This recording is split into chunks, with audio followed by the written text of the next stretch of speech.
자, 안녕하세요. 자, 오늘 정치 강의 첫날입니다. 그죠?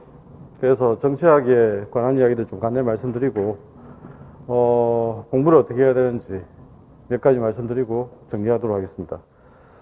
자, 오늘 일단 몇 가지 말씀을 좀 드리자면, 우리가 이제 학습을 진행을 할 때 1년간 학습을 진행을 합니다. 그런데 중요한 거는 이제 여러분들이 그런 마음들이 좀 있어요. 1, 2월 달에 만 정치학을 시작하면 완벽하게 끝내야지. 그래서 이걸 100% 암기해야지. 그리고 또 메테독을 해야지. 그렇게 하는데 학습을 하실 때 좀 효과적으로 하시는 방법은 일단 회독수를 늘려가실 때 1회독, 2회독, 3회독의 목표가 달라야 돼요. 그래서 1회독을 할 때는 내가 어떤 목표를 설정하고 2회독을 할 때 어떤 목표를 설정하고 그래서 지금 우리가 연간 일정에 따르게 되면 1, 2월 달에서 우리가 하려고 하는 목표는 다른 게 아니고요. 정치학의 어떤 기본 개념, 그 다음에 정치학의 전체적인 그림. 그래서 제가 보여드리고자 하는 건 일단 1월 달에 여러분들이 확실히 파악을 하셔야 되는 건 정치학의 어떤 기본 용어들을 숙달을 시키셔야 됩니다.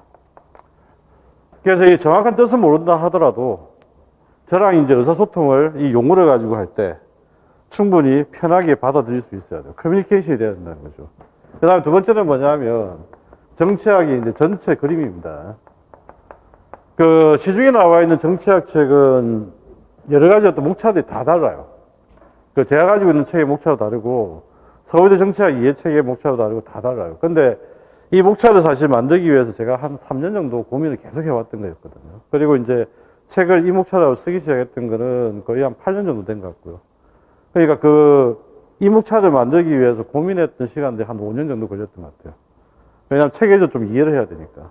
그래서 제가 가지고 있는 이제 기본적인 목차의 흐름은 일단 전체 그림을 그리고 하나씩 이제 목표를 설정한 다음에 정치를 구체적으로 실현해 나가는 방법적으로 지금 이제 설명이 되었습니다. 그건 잠시 뒤에 이제 말씀을 좀 드리고요. 그 다음에 이제 중요한 거는 시험에서 일단 중요성이죠. 시험의 중요성. 일단 이제 시험에서 중요하다는 건 다 말씀드릴 거예요. 그런데 중요하다는 것을 논리적으로 파악하는 것은 분명히 1, 2월 때 못합니다. 그러니까 그것까지 전부 다 통째로 하려고 하면 나중에 여러분들 공부를 포기하시게 돼요. 지치게 되기 때문에. 그래서 지금 현재는 일단 분명한 것은 여러분이 할 수 있는 것과 할 수 없는 것 이걸 분명히 하셔야 되고요. 이 학습을 하시기 위해서는 당연히 여러분들의 메타인지를 분명히 활용을 하셔야 됩니다. 공부하실 때는. 평상시에는 메타인지 없이 그냥 살아도 학습하실 때는 반드시 메타인지를 활용을 하셔야 돼요. 그래서 내가 지금 현재 어디까지 알고 어디까지 모르며 무엇을 정리해야 되고 어떤 계획을 세워야 되고 그 다음에 계획을 세울 때 제일 중요한 건 할 수 있는 계획과 할 수 없는 계획을 구별하셔야 돼요. 한국 사람들의 특징과 한국 학생들의 특징들이 뭐냐면 일단 무조건 할 수 있다. 왜냐하면 내가 안 해서 그렇지 내가 하면 잘할 놈인데 하루에 뭐 15시간 그까이 거 할 수 있어. 그 15시간의 공부 계획을 세우면 공부 시간이 나오십니까? 안 나와요. 저도 지금 현재 뭐 평상시에 이렇게 아침에 일어나면 공부를 하잖아요. 그래서 제가 이제 몇 번 실험을 해봤어요. 과연 고등학교 때처럼 아침에 8시부터 해서 밤에 11시까지 공부를 하면 몇 시간 할까? 해봤는데 중간에 이것저것 딴짓 하는 거 다 빼고 나면 한 6시간밖에 안 나오더라고요. 제가 시간표를 짜서 움직여도 그래요. 실제로 하는 시간들이. 그러니까 이거는 사람이 현실적으로 할 수 있는 시간들이 아니에요. 그러니까 할 수 있는 시간을 정확하게 하셔가지고 그 시간에 모든 걸 집중하는 것. 그래서 복습을 하실 때도 효과적으로 그 시간 안에 집중을 하셔야 돼요.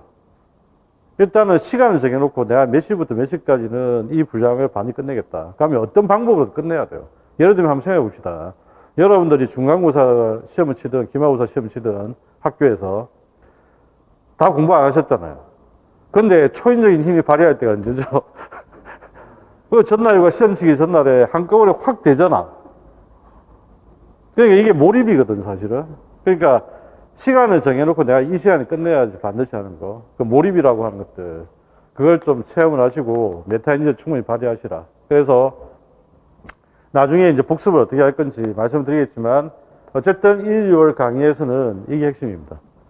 그래서 이걸 반드시 익히셔가지고 1, 2월 달은 이 목표를 달성하는데 집중을 좀 해주시기 바랍니다.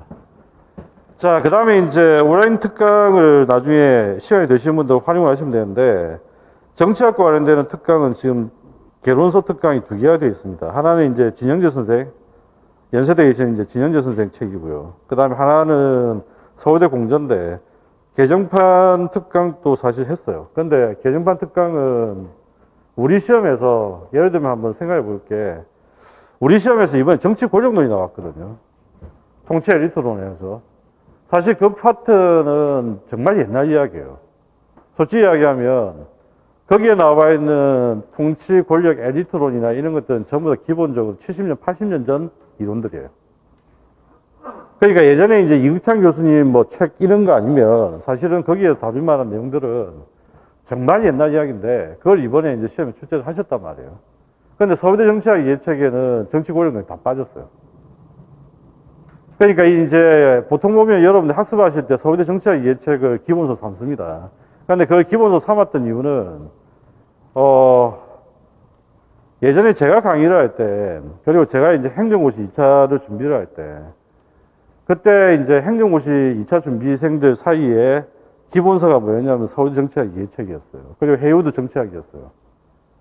그래서 이제 그때 책을 이제 기억이 나서 제가 강의할 때마다 이제 소개를 했던 거죠. 서울대 정치학 이해책이 기본서고, 그 다음에 내용들은 그렇게 된다. 근데 문제는 서울대 정치학 이해책이 이번에 개정되면서 뭐냐면 저자가 다 바뀌었어요. 왜냐하면 그 전에 계셨던 분들이 책을 쓰셨던 분들이 전부 다 정년퇴임하시고 명퇴를 하셨기 때문에. 그래서 지금 현재 저자가 바뀌니까 내용도 바뀌죠. 근데 그 저자 중에 없던 분들이 누구냐면 강원택 교수. 요즘 TV에 자주 나오시던데. 강원택 교수 책은 예전에 제가 강의하면서 논문을 발췌를 해서 책을 만들 때 이 책이 다 들어가 있거든요. 그래서 실제적으로 그분이 이제 서울 정치학 이해책의 많은 부분을 담당하기 시작을 해요. 그래서 그 부분과 관련되는 이제 주요 내용들이 정부 형태, 통치 구조, 정당 이런 것들이거든요. 여러분 시험에서 집어보면 제일 중요한 이야기들이에요. 예. 그래서 그 북파트에 대한 부분들이 지금 완전 책 내용이 다 바뀌었습니다. 그러니까 실제적으로 서울대 정치학 이해책을 제가 말씀을 드렸던 거는 시험에 중요한 것과 중요하지 않은 것들 특강에서 이야기를 했습니다.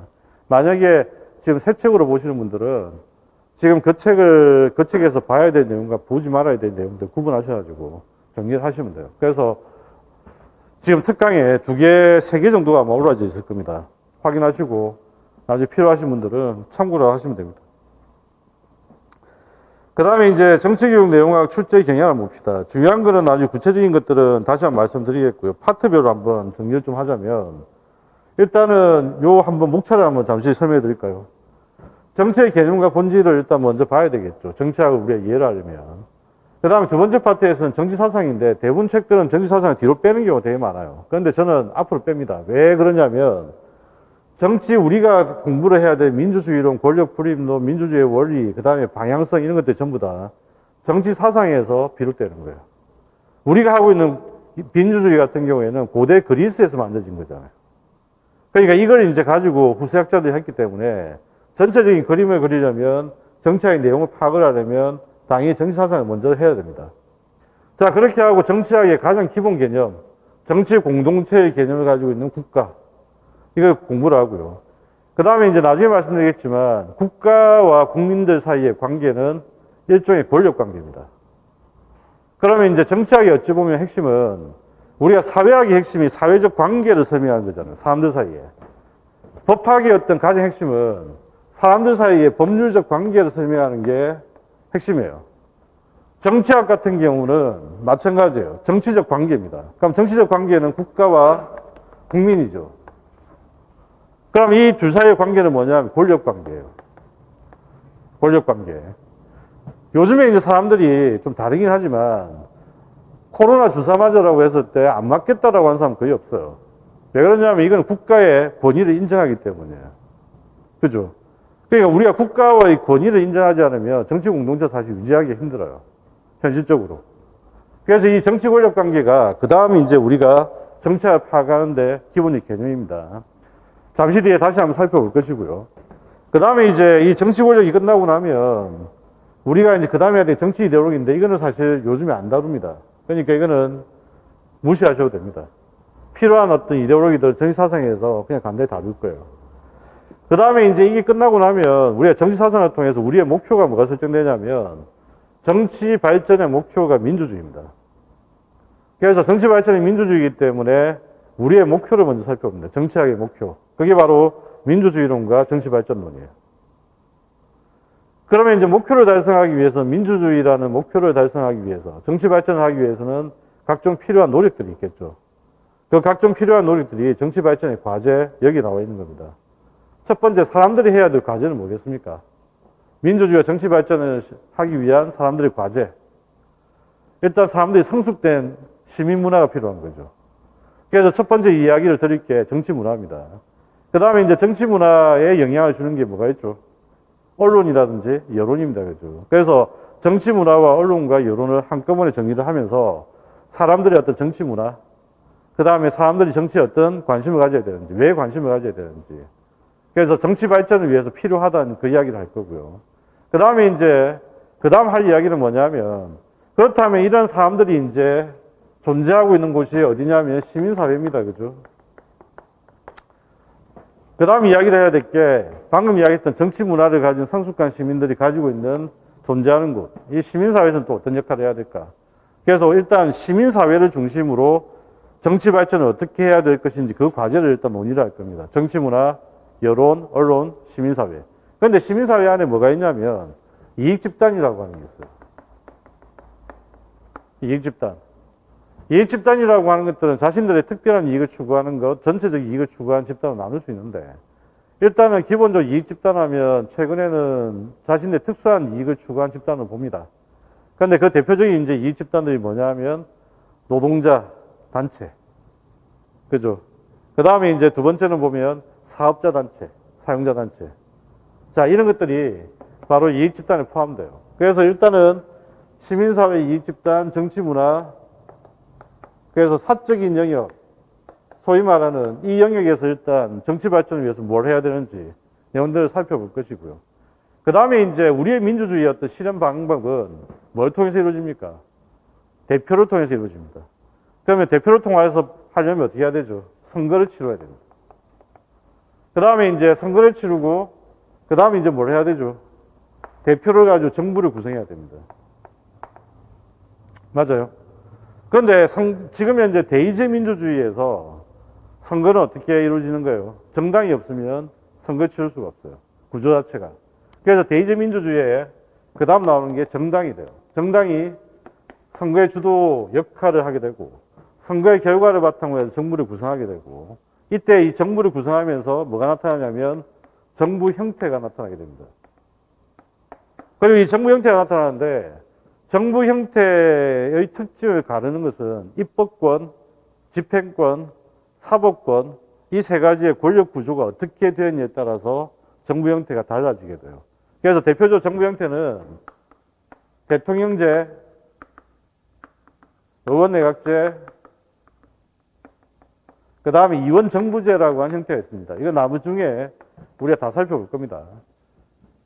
그 다음에 이제 이와 같은 형태를 내부적으로 구조를 만들어주는 권력을 우리가 뭐라고 부르냐면 통치 권력이라고 하죠. 통치 구조. 다시 이야기를 하자면 통치 구조의 어떤 세 가지 권력은 입법권, 집행권, 사법권입니다. 그렇죠. 이 세 가지 권력 구조의 관계가 어떻게 되느냐. 올해도 시험 문제 나왔던 거예요. 이 세 가지 권력의 구조의 관계는 어떻게 되느냐. 그래서 이 세 가지 권력 관계. 그럼 정리를 하자면 우리의 목표는 뭐라고요? 민주주의. 어디에서? 국가라고 하는 정치 공동체에서. 그럼 이 국가라고 하는 정치 공동체에서 정치 권력 관계가 형성되어서 만들어진 국가적 정치적 관계가 있고요. 여기에 설정된 목표는 민주주의라고 하는 정치 발전의 목표가 있고요. 이 정치 발전의 목표를 달성하기 위해서 각종 시민사회부터 해서 이 제도적인 장치들을 어떻게 구현할 것이냐. 이게 정치 발전의 과제. 그래서 제가 만든 목표는, 목차는 이렇게 돼요. 그래서 전부 다 스토리를 연결할 수 있도록 흐름을 잡아놨고요. 그 다음에 이제 이걸 이제 토대로 해서 그렇게 하면 이제 대의제 민주주의를 바탕으로 한 제도적 발전을 보면 정당, 선거, 정부, 그 다음에 정부 형태의 통치 구조 이렇게 됩니다. 이렇게 하면 이제 정치학의 모든 내용들이 일단 끝납니다.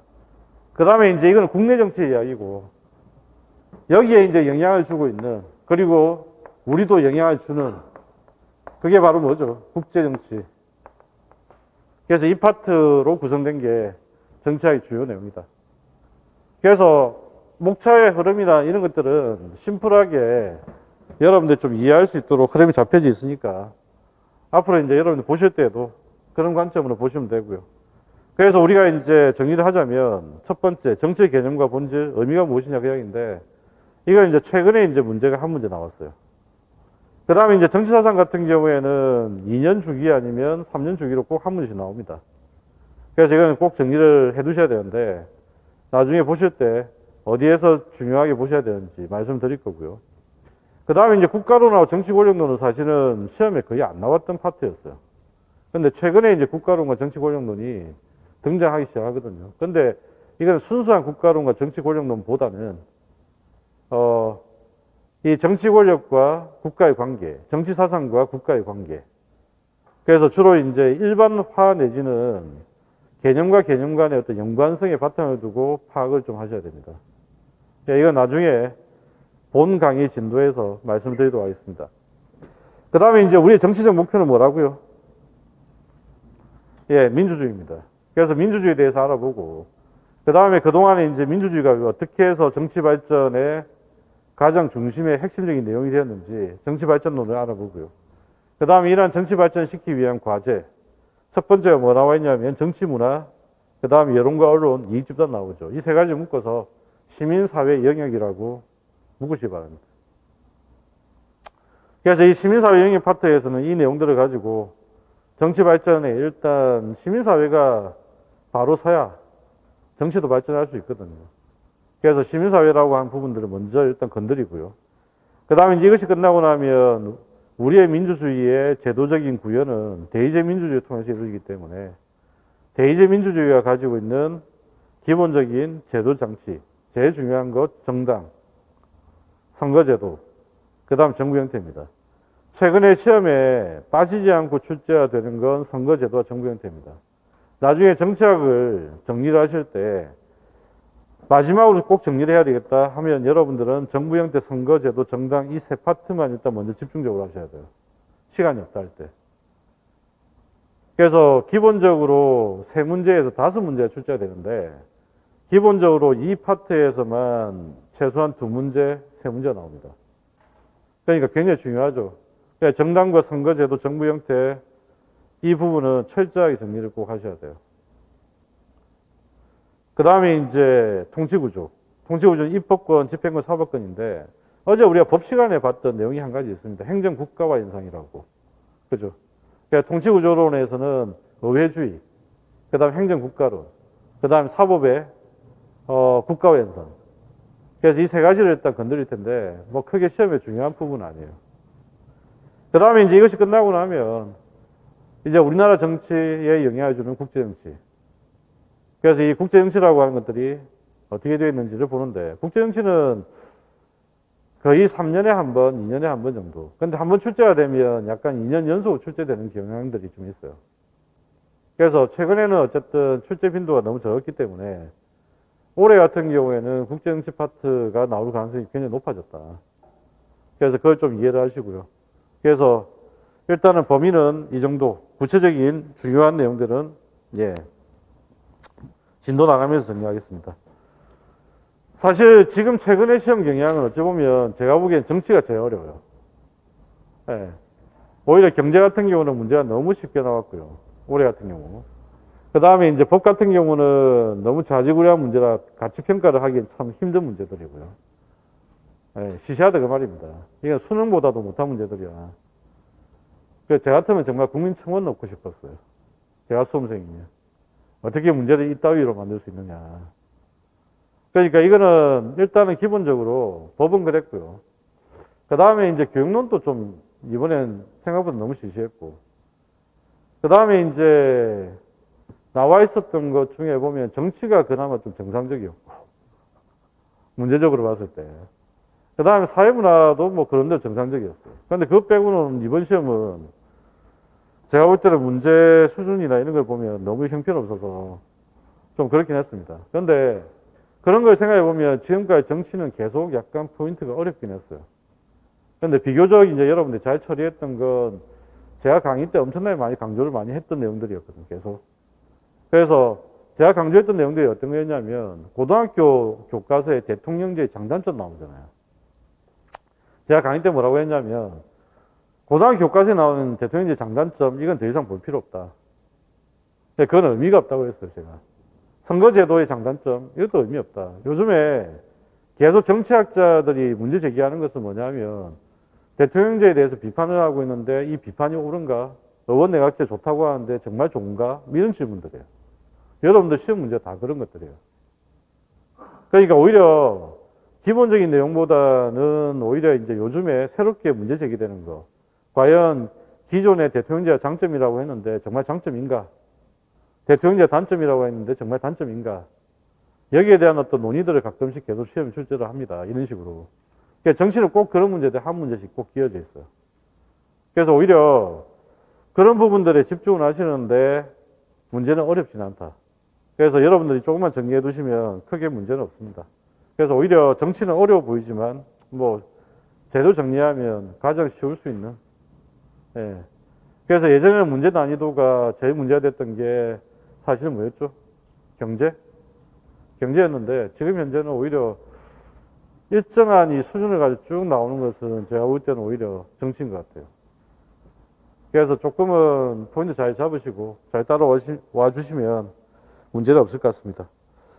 그 다음에 이제 강의 일정은 말씀드렸던 대로 어제 이야기했던 법 시간하고 비슷합니다. 7주차로 일단 끝낼 생각이고요. 그 다음에 이제 나와 있는 것들은 8주차에 여기 나온 대로 8주차는 마무리하는 걸로. 그래서 일단은 학원 강의, 수업, 복습 이 과정들을 좀 보면 어쨌든 여러분들이 너무 여유가 없습니다. 그래서 일단은 마지막 정비할 시간 이걸 좀 드리고 그 다음에 만약에 이제 이 시간 내에 진도가 끝나지 못한다라고 했을 때 이제 8주차에 강의는 진행하도록 불가피하게 하겠습니다. 강의 중간중간에 어쨌든 질문하셔도 되고요. 뭐 편하게 하셔도 되니까 크게 문제는 없고요. 그 다음에 이제 시간이 좀 남는다면 교재뿐만 아니고 그 다음에 이제 주제별 기출문제집 기출문제가 어떻게 출제되는지 한번 구경해 보시는 건 좀 필요합니다. 자주 구경을 좀 해보시는 거 그렇게 하시면 될 것 같고요. 그 다음에 이제 강의 목표하고 학습 방법인데 여기서는 초심자분들하고 그 다음에 친숙하신 분들 좀 나눠서 말씀드리겠습니다. 초심자분들은 아까도 말씀드렸지만 처음 읽을 때는 내용이 텍스트 잘 안 들어옵니다. 그러니까 일단은 책장을 열심히 넘기셔가지고 첫 번째는 제목 중심으로 여러 번 읽으세요. 그리고 그 제목이 좀 친숙해지고 나면 그 다음 내용을 한번 보세요. 그 다음에 이제 복습을 하실 때 자료를 가지고 할 것인지 책을 가지고 할 것인지 이게 좀 고민스러운데 일단은 지금 여기 화면에 띄워놓아 있는 텍스트 화면들은 전부 다 교재를 요약해 놓은 겁니다. 교재 요약해 둔 거니까 일단은 이걸 정리를 하실 때 일단은 어떻게 정리를 해야 될 것이냐를 말씀을 좀 드리면 공부를 좀 하셨던 분들은 사실은 순서가 어떻게 돼도 상관없어요. 예. 근데 처음 공부하시는 분들 텍스트가 안 읽어보신 분들은 자료를 일단 공부하셨던 걸 그냥 가볍게 여러 번 읽고 암기는 절대 권하지 않습니다. 1, 2, 5 달은. 무조건 많이 읽으셔야 돼요. 1, 2, 5 달은. 그래서 일단은 자료를 일단 여러 번 읽고 그 다음에 다시 교재를 보는 방법. 예. 그렇게 텍스트를 통해서 다시 한번 이해하는 방법이 있으니까 일단은 순서는 자기가 편한 대로 잡으시면 됩니다. 자료를 봐도 되고 교재를 봐도 되는데 그런데 제일 중요한 거는 일단 지금 여기에서는 암기보다는 친숙해지라는 거예요. 그래서 여러 번 반복해서 읽어내는 거 일단 그게 제일 중요합니다.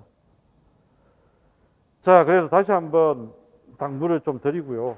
복습 방법을 효과적으로 하셔야 된다. 자, 이렇게 해서 1, 2월 강의 일단 기본적인 안내는 일단 끝내겠습니다. 혹시 질문 있으세요? 공부를 어떻게 했으면 좋겠다. 꼭 공부할 때, 강의할 때 이 점은 꼭 지켜달라. 건의사항. 근데 하나는 지켜드릴 수 없는 게 시간은 잘 못 지켜드립니다. 좀 늦게 마칠 수도 있고 하기 때문에 그거는 좀 지켜드리기 힘든데, 예. 근데 만약에 일찍 가셔야 돼서 강의를 이제 온라인으로 들어야 된다면 그거는 불편함이 없이 만약에 밑에서 안 해준다면 제가 직접 가서 이야기라도 해드릴 테니까, 예, 그건 해드리겠습니다. 또 다른 건의사항 없으세요? 예. 자, 건의사항이 없으면 본 진도로 들어가 보도록 합시다.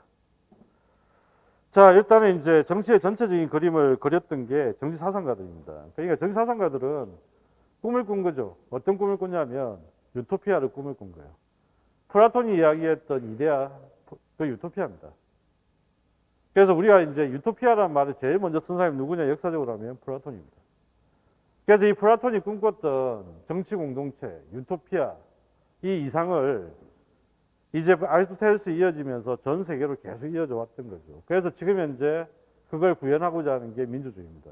그래서 이 파트에서 우리가 정리를 할 것은 뭐냐면 정치사상가들이 꿈꾸었던 세상, 그래서 이제 그걸 꿈꿨던 세상을 위해서 정치를 강조했는데 그 정치의 의미가 무엇인지, 그 다음에 이 정치의 의미를 통해서 이 사람들이 꿈꾸었던 공동체, 그 정치 공동체는 어떤 구조로 관계가 되어 있는지 그 내용을 보는 게 파트 1에서 우리가 살펴보자 하는 거예요. 그래서 이 정치 공동체가 유토피아를 실현하려면 어떻게 해야 되느냐? 당연히 민주주의적 방식으로 해야 된다. 그게 이제 그 다음 이야기입니다. 자, 그래서 일단은 파트 1의 첫 번째 이야기는 정치의 의미를 볼 겁니다. 정치의 본질. 그죠? 정치의 본질을 볼 것이고, 그 다음에 이제 두 번째는 말씀드렸던 대로 정치 사상을 볼 겁니다. 그래서 정치 사상가들이 어떤 세상을 어떻게 꿈꿨느냐. 그 다음에 이제 그걸 통해서 국가라고 하는 정치 공동체를 볼 거고요. 그 다음에 이제 국가 내에서, 정치 공동체 내에서 국가와 사람들 사이에 맺어져 있는 정치 권력적 관계, 이 의미가 도대체 뭔지 좀 더 살펴볼 겁니다. 자, 그래서 첫 번째 정치의 의미부터 한번 시작을 해보겠습니다. 정치의 의미 속에는 두 가지 이제 포인트가 좀 있습니다. 하나는 뭐냐면 정치의 개념이고요. 하나는 정치의 본질입니다. 그래서 정치의 개념은 정치의 그냥 말 뜻을 이야기하는 거예요. 정치의 뜻을. 근데 정치의 본질이라고 하는 것은 정치는 도대체 어떤 기능을 하고자 하는 것이냐. 정치는 어떤 기능을 수행한다고 생각하세요?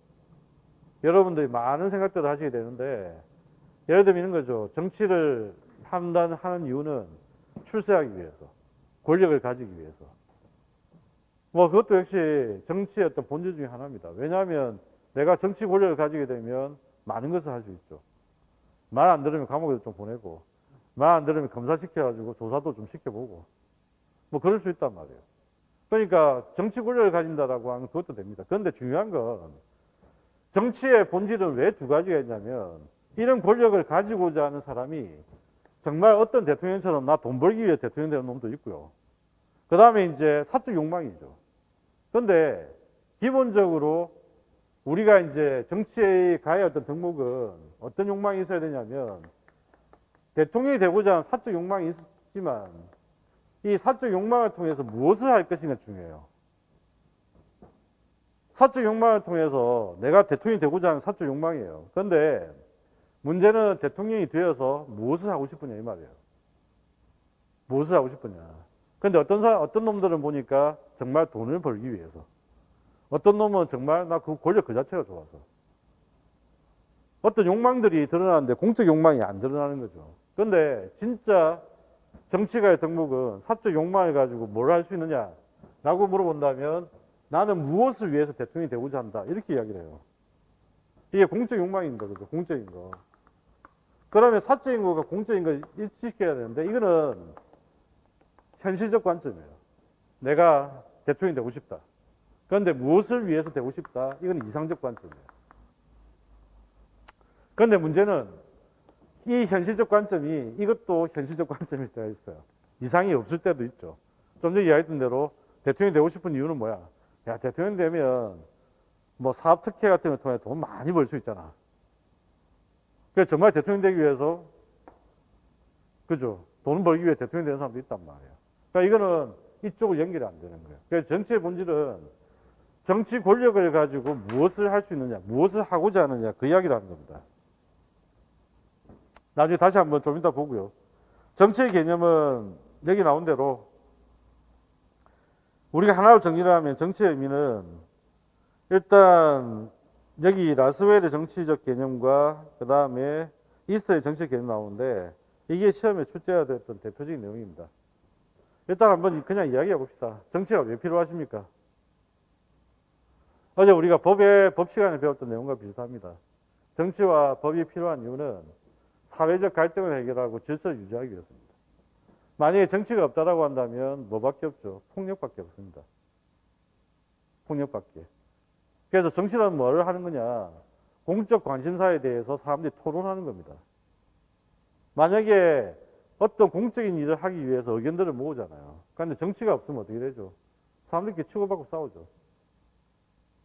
그러니까 치고받고 싸우지 말고 말을 통해서 공적인 일을 해나가자. 이렇게 정치가 시작된 겁니다. 그래서 우리가 그 교육학이라든지 교과교육론에서도 우리가 토론 수업을 강조한 이유가 바로 그거예요. 정치의 시작은 토론이다. 그런데 무엇에 대한 토론이냐? 공적 관심사입니다. 사적인 관심사가 아니고 공적 관심사예요.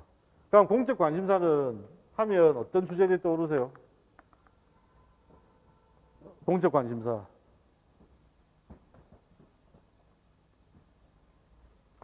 자, 공적 관심사는 대표적으로 보면 여러분들이 경제학 공부할 때는 뭐죠? 공공재. 그게 공적 관심사예요. 이번에 국방비를 얼마 들일 것이냐. 그 다음 교육비는 얼마 지출할 것이냐. 그래서 공적 관심사라고 하는 건 대표적으로 공공재. 이걸 생각하시면 되고요. 그거 말고도 국민들 사이에 누구한테 얼마를 줄 것이냐. 이것도 역시 공적 관심사예요. 그래서 이 친구한테는 100을 주고 이 친구한테는 50 주고 저 친구한테 30 주고 이런 것들 결정하는 것. 분배를 결정하는 것, 그것도 역시 공적 관심사에 속하는 겁니다. 이번에 코로나 사태 겪으면서 이 부분 많이 나오잖아요. 전 국민을 대상으로 우리가 지원금을 줄 거냐. 아니면 방금 우리가 이야기했던 대로 자영업자들, 특수한 사람들한테 돈을 줄 것이냐. 이게 전부 정치적 문제입니다. 그럼 이 문제를 해결하기 위해서는 어떻게 해야 됩니까? 예, 토론을 해야 됩니다. 치고받고 싸워야 되는 게 아니고 토론을 해야 되는 거예요. 토론을 가지고 싸워야 되는 거예요. 이게 정치입니다. 자, 그런데 문제는 뭐냐면 이제 이 공적 관심사에 대한 토론을 중심으로 하는 정치적 내용이 변경이 됩니다. 어떻게 변경이 되냐면 르네상스 이후에 인간의 권리가 강조되기 시작하고요. 인간의 권리가 공적 관심사의 주요 내용이 돼요. 심지어는 헌법에도 들어갑니다. 천부인권으로. 그러면서 이제 모든 어떤 내용들은 이상적 내용이 아니에요. 이제는 국가를 위해서 뭐 이런 거잖아. 국가를 위해서 너의 한 몸을 희생에 바쳐. 이런 게 아니고 너의 권리를 보장해주는 너의 이익을 보장해주는 국가를 만들어. 이런 식으로 이제 개념이 바뀌는 거예요. 그러니까 이제 현실주의라고 하는 관점이 들어오면 이스턴이 이야기했던 대로 정치는 더 이상 공적 관심사의 이상을 실현하는 어떤 그런 내용이 아니고요. 예. 희소한 가치. 희소한 가치의 권위적 배분이다. 이 말을 이제 하게 됩니다. 그럼 이걸 분석해 보면 그런 이야기입니다. 희소한 가치라는 이야기는 사람들이 엄청나게 많아졌어요. 예전에 사람들이 2명 살 때는 뭐 낚시해서 밥을 먹기도 하고 농사 지어서 밥을 먹는 게 힘들지 않았습니다. 그런데 이제 사람들이 엄청나게 많죠. 그런데 이제 사회 속에 존재하는 희소한 가치는 사람들이 엄청나게 많은데 부족할 수밖에 없어요. 그럼 사람들 사이에 갈등이 이제 생기는 거죠. 그럼 이 갈등 문제를 해결해야 됩니다. 그죠? 그럼 이 갈등 문제를 누가 해결하느냐? 당연히 정부가 해결할 수밖에 없어요. 국가가 해결해야 되는 거죠. 국가가. 그래서 정부가 이제 나서서 해결해야 된다. 그런데 어떻게 해결할 건데? 정치를 가지고 해결하는 거죠. 여기 나온 대로. 예를 들어서 만약에 여러분들이 전 국민을 대상으로 코로나 지원금을 안 준다. 그래서 너무 화가 난다. 그래가지고 이제 집회를 한다고 생각해 봅시다. 그러면 국가의 결정에 대해서 불복하는 일들이 계속 발생을 하잖아요. 그러면 그 정치적 공동체를 운영하기 힘들어요. 그러니까 이게 분배에 대해서 갈등이 있을 때 정부가 해결했을 때 권위적으로 배분했을 때 뭐가 필요하냐면 승복하는 게 필요합니다.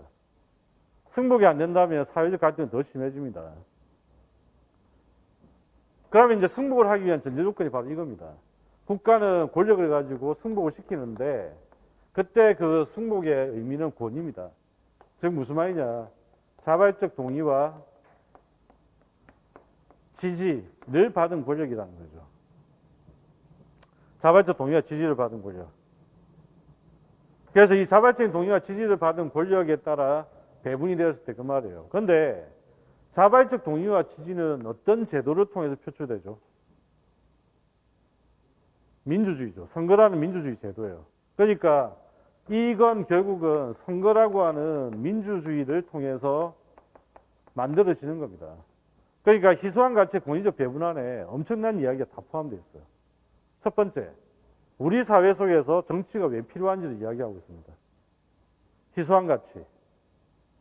마치 보면 경제학에서 이야기하듯이 희소하기 때문에 경제학이 필요하다 하듯이 결국은 정치학의 시작도 희소한 가치 때문이에요.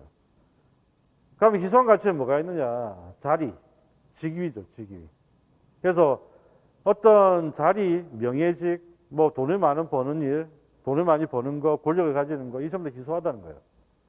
그러다 보니까 이제 사람들 사이에 갈등, 그 다음에 반칙, 그 다음에 이제 범죄, 일탈, 이런 것도 엄청나게 많이 발생을 해요.